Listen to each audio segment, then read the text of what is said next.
Hello, this is Virgil Labrador, Editor-in-Chief of Satellite Markets and Research, and we're here at Milcom 2014 in Baltimore, Maryland with Andrew Ruszkowski. He's the Chief Commercial Officer of Xtar. It's a satellite operator specializing in the military markets. And here to talk about his company and his views on the military satellite market is Andrew. So Andrew, welcome to this videocast. Thank you, Virgil. This is a pleasure to be here today. Right, Andrew, let's start with a brief overview of your company for the benefit of those who aren't familiar with Xtar.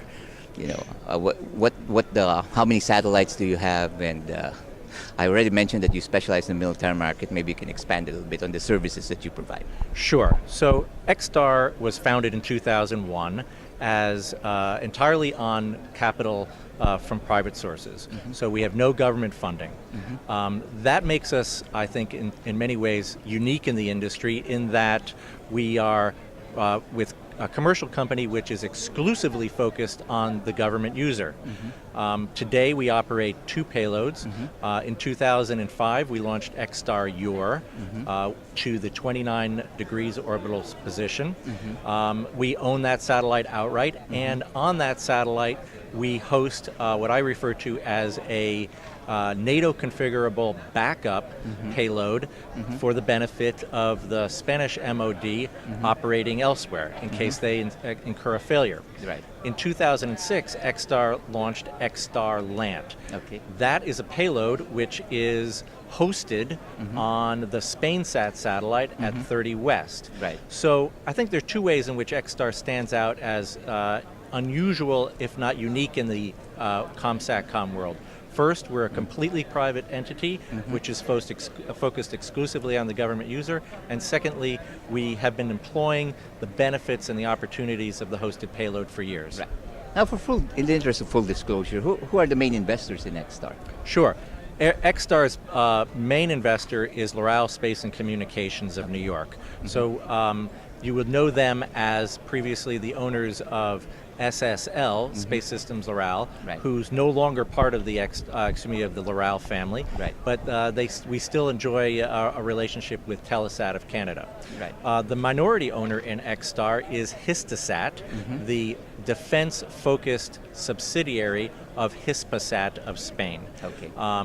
These 2 companies are very supportive of the Xtar business, and we enjoy the support of them on a regular basis. Now talk about X-band. You specialize just in X-band, right? All your satellites just provide X-band. That's correct. Yeah. Talk about that and how is it used by the military? And sure.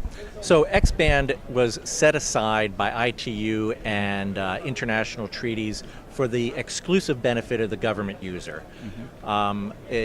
Therefore, it cannot be used by commercial entities for retail or broadcast.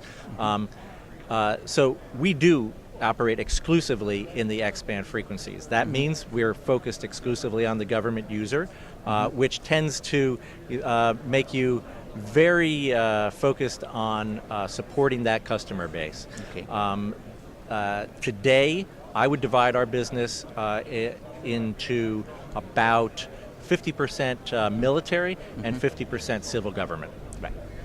Now, Andrew, there's been some changes in the military market, especially here in North America. How much of a percentage, since we're here in a North American show, how much of a percentage of your business is North America, and how do you see this market going forward? Okay. Unquestionably, the North America, but particularly the U.S. government market, is the most important to us today. We do about 80% of our business with U.S. entities.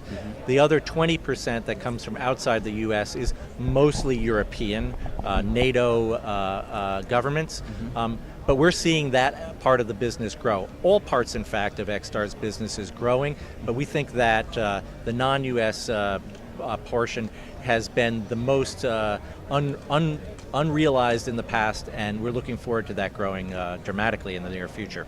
So you see growth in the U.S. Military market? Oh, absolutely. While other satellite operators who have been focused on government business have seen that sector of their business decline over the last 2 years, Xtar's has actually been on a growth track. In fact, in 2013 we saw about a 9% growth while others saw negative growth. So we're very optimistic about the future for Xtar and the commercial X-band business. And that really comes, in my view, from how Xtar has focused on finding the kinds of customers who really enjoy the value proposition, which is commercial X-band. Right. How about other markets? You said NATO. You also serve NATO, and are there other opportunities like in the Asia Pacific? Oh, or? no question about it. Governments around the world are starting to realize that commercial X-band is an option for them. That is a result of the proliferation of applications that really work well in the commercial in X-band frequencies. Right. So we're seeing both U.S. and European governments deploy around the world, but we're also seeing countries who have security and other requirements in Africa, in the Middle East and Asia, seeking X-band today. Today, our coverage goes from Denver eastward through Singapore. So obviously, we have a hole yet to fill in the Pacific.